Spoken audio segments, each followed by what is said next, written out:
अल्लाह जिसका चाहता है रिज्क फराह कर देता है और जिसका चाहता है तंग कर देता है।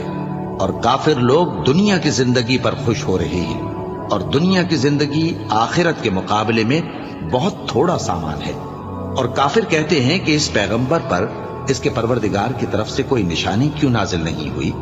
कह दो कि अल्लाह जिसे चाहता है गुमराह करता है और जो उसकी तरफ रुजू होता है उसको अपनी तरफ का रास्ता दिखाता है, यानी उनको जो ईमान लाते और जिनके दिल अल्लाह की याद से आराम पाते हैं उनको।